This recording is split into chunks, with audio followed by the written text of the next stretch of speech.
¿Podría la aspirina llegar a ser adictiva? No, No, no. en ningún sentido.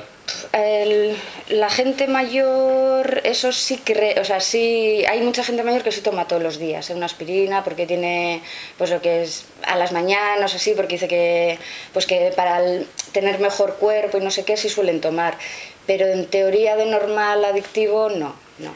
Vale, más o menos, ¿cuál diría usted que es el porcentaje de personas tomando aspirina en España? Más o menos toda la población, ¿no? Aspirina ahora menos, ¿eh? Hace unos años sí, sí muchísima gente, pero ahora la gente toma más el paracetamol o el ibuprofeno.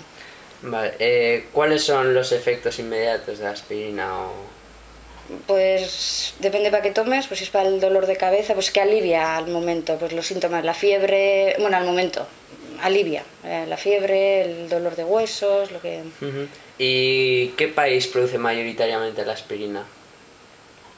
¿Todos en general Más o...? pilla, no tengo ni idea, Bueno, pues pero ni idea.